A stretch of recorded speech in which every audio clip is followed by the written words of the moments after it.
যে ছোটবেলায় বাচ্চা কাচ্চা লেখাপড়া করতে চায় না, তবুও তাদের জোর করে পড়াশোনা করানো হয়, তাহলে কি বাবা মা ভুল করেছে? করুন, এই দুধটা এখন ওকে খাওয়াবেন না। এই ছেলে বড় হোক, ছেলে বড় হয়ে সে বুঝতে শিখুক তার দুধটা তার শরীরের জন্য উপযুক্ত কিনা, সে বুঝে, নিজের শরীর বুঝে তারপরে সে দুধই খাবে।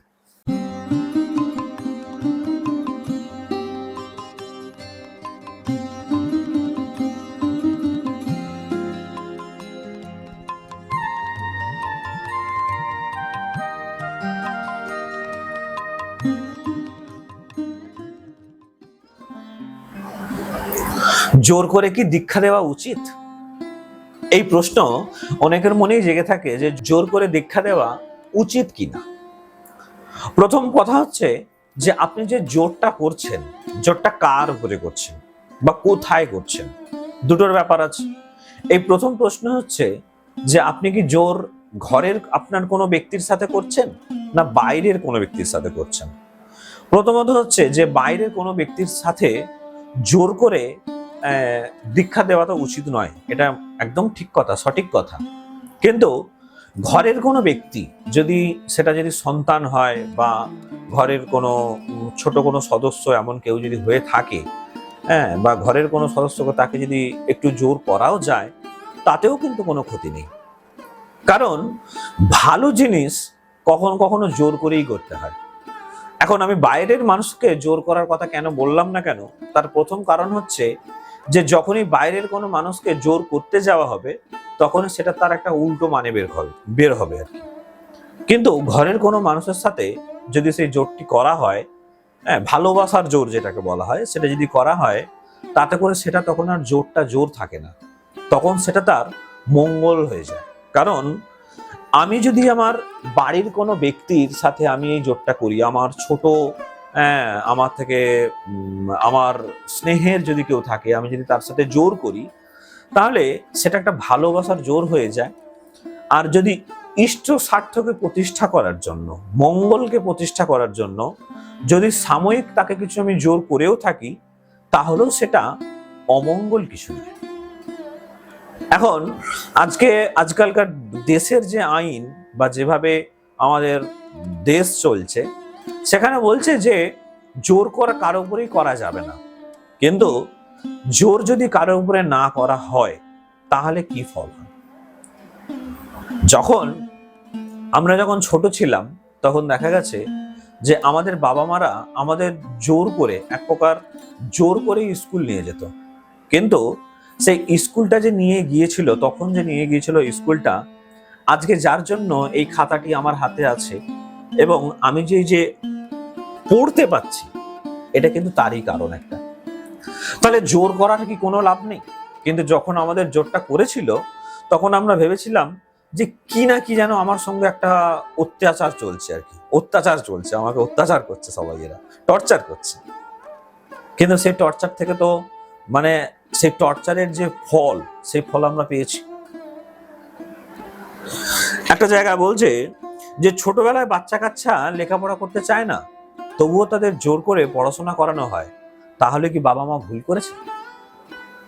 এই প্রশ্নটা আপনার কাছে আমি রাখলাম, আপনারা কমেন্টের মাধ্যমে প্রশ্নের উত্তর দেবেন যে তাহলে কি বাবা মা ভুল করলো জোর করে পড়াশোনা করিয়ে? আপনাকে যে জোর করে স্কুলে পাঠালো, যার ফলে আপনি আজকে যেটা পড়তে পাচ্ছেন, আপনার যে অক্ষর জ্ঞানটা হয়েছে, সেটা কি তাহলে ভুল করে আপনার বাবা মা করিয়ে দিল? কমেন্টে জানাবেন। তারপরে বলছে যে একটা জায়গায় আর কি একটা ঘটনা আপনাদেরকে, এই সূত্রে আমি একটা ছোট্ট ঘটনা আপনাদেরকে বলি। সেটা হচ্ছে এই জোর করে দীক্ষা দেওয়া নিয়ে একজন ভদ্রলোক একজনের বাড়িতে গেছে, মানে একজন ঋত্বিক দেবতা একজনের বাড়িতে গেছে। তো সেই ঋত্বিক দেবতাকে তার সেই বাড়ির যে কর্তা আর কি, তিনি বলছেন যে আচ্ছা, জোর করে কি ছোটদেরকে দীক্ষা দেওয়া উচিত? মোটেই উচিত নয়। কারণ সেই ছেলেটা বড় হয়ে বুঝতে শিখুক, সে বুঝুক তার দীক্ষা নেওয়ার প্রয়োজন আছে কি নেই, সে দীক্ষা নেবে কি না নেবে, তারও তো একটা ইচ্ছার দাম আছে। তাহলে আপনি তার ইচ্ছার দাম না দিয়ে আপনি ছোটবেলাতেই তাকে জোর করে দীক্ষা দিয়ে দিলেন, এটা কি ঠিক হলো? তখন সে ঋত্বিক দেবতা বলছে যে হ্যাঁ, নিশ্চয়ই, তা তো ঠিক কথাই, বলে ঘরে বসে আছেন। চেয়ারে বসে আছেন। তো তখন সেই বাড়ির যে মা আর কি, সেই বাড়ির মা একটা বাটিতে করে দুধ নিয়ে এসে টেবিলের উপরে রেখেছে এবং বাচ্চাকে খাওয়াবে বলে ঠিক করেছে। তখন বলছে যে এই দুধটি কার জন্য? বলছে যে এই দুধটা আমার সন্তানের জন্য, মানে ছেলের জন্য, তাকে খাওয়াবো বলে। আপনি তো নিশ্চয়ই জানেন যে দুধ সবাই সহ্য করে না, তাহলে এই দুধটা যে ওই বাচ্চাটা সহ্য করবে সেটা আপনি জানলেন কেমন করে? ছেলেটা তো এখন বাচ্চা, সে তো কথাও বলতে জানে না। তাহলে এক কাজ করুন, এই দুধটা এখন ওকে খাওয়াবেন না। এই ছেলে বড় হোক, ছেলে বড় হয়ে সে বুঝতে শিখুক তার দুধটা তার শরীরের জন্য উপযুক্ত কিনা, সে বুঝে, নিজের শরীর বুঝে তারপরে সে দুধই খাবে। আরে ততদিন তো ছেলে বাঁচবে না, ততদিন তো ছেলে এমনি মরে যাবে। ওর পুষ্টির দরকার আছে, ওর স্বাস্থ্যের প্রয়োজন আছে, ওর শরীরের জন্য এটা উপকার। তো এই দুধ যদি ওকে না দেওয়া হয় তাহলে ও তো বাঁচবে না। তখন ঋত্বিক দেবতা বলছে, আমিও তো সেটাই বলি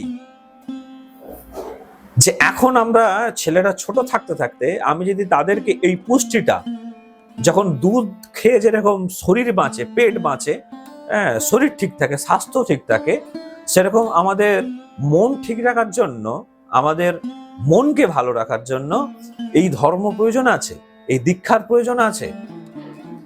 এই দীক্ষা যদি না থাকে মন ঠিক থাকবে না। তাহলে আপনি যদি মনে করেন যে সে বড় হয়ে সে এটা সিদ্ধান্ত নেবে, তাহলে আপনি বা জোর করে দুধ কেন বাচ্চাকে খাওয়াচ্ছেন? সেও বড় হয়ে বুঝতে শিখুক, তবে সে খাবে। এই ঘটনা থেকে এটাই বোঝা যায় যে কখনো কখনো ছোটদেরকে জোর করতেই হয় তার ভালোর জন্য। আমরা বাচ্চাদেরকে ওষুধও খাওয়াই, ওষুধ বাচ্চারা ওষুধ খেতে চায় না, তাকে জোর করে ওষুধও খাওয়ানো হয় তার শরীরের কথা চিন্তা করে। তাহলে তার শরীরের কথা চিন্তা করলাম, তাকে আমি পেট ভরে খাওয়ালাম, তার মন কেমন করে ঠিক থাকবে সেই চিন্তা বাবা মাদের করতে হবে না, বড়দের করতে হবে না? তার কি প্রয়োজন নেই? তাহলে সবটাই যখন বাবা মা তার করে দেবে, তার ভালো মন্দ, তার মন কেমন থাকবে, সে সারা জীবনে সে কতটা খুশি নিয়ে থাকতে পারবে, কতটা খুশাল থাকতে পারবে, কতটা হাসি খুশি থাকতে পারবে, তার সিদ্ধান্ত কি বাবা মা নিতে পারবে না?